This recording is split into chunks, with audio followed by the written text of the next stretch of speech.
Well, we're starting this walk in Colin Croft, which is one of the few remaining yards left in Kendal. There used to be a lot, and this is one saved, I might say, by the Civic Society in the late 1970s, 1980s.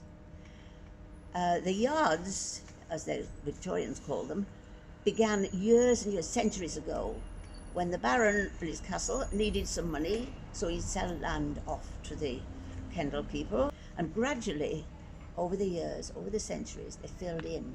And this is one of the, I think, most interesting yards left.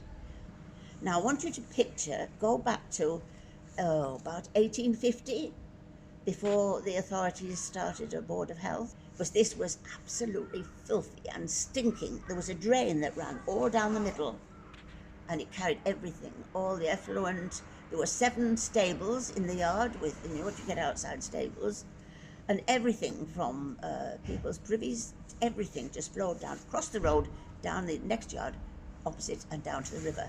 But this yard is unique because so many things went on here. And the reason it was so busy was there was a supply of water. Look up here, that was a pub, the Malt Shop.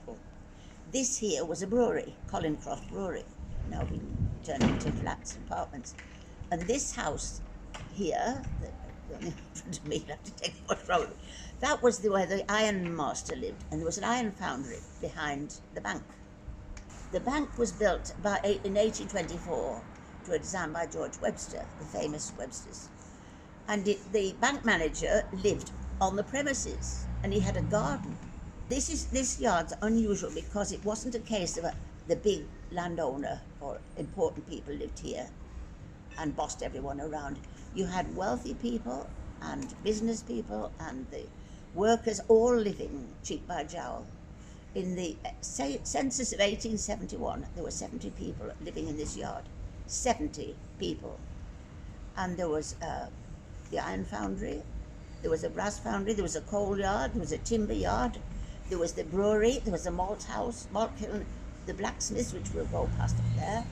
All this going on in this yard. When the Civic Society took over, we started converting these houses into small flats or apartments. The front of this house, the front of the middle one, fell out into the road, completely collapsed. And they discovered that at some stage they cut out the roof trusses to get more people in. There were 16 people living in that house at one stage. Mother, father and children and lodgers and old aunt and grandma. And obviously you've got to pack them in. When you get round the corner, it's such a surprise. You wouldn't expect this in Kendal. But the privies that I was saying were just where that red car is now. In the corner, there was just a privy with a plank over a hole. That cottage there, under the archway, is called Brass Foundry Cottage. There was a brass foundry there. There were also, this building was used as barracks for a time, and it was also a china warehouse for Robert Thompson's wife had the best china that she sold, the largest amount of china in the area, from chimney pots to chamber pots. Miles Thompson is now remembered on the what's it called, Wetherspoon's pub. He bought all this property from his father, and he started converting it into housing. And his brother Robert lived at this end one here. Now Robert had 10 children. Miles was a bachelor.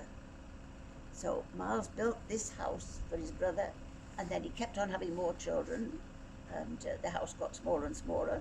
So when you go up the steps, they built a house at the top for Robert and his family. And Miles sold all the property in Colin Croft to his brother for 5 shillings as a mark of affection and for respect for the way he had brought up his large family. When you go around the corner and you see, you wouldn't believe it. Everybody comes round it. It's Italian, it's Italy, it's not Kendal. And there was also printing works up the steps. When you go up the steps, you'll see, if you look up, there's a little trapdoor where you could hoist things. You'd bring a horse and cart up and then hoist things up into the printing works. So, there we are. That is Colin Croft.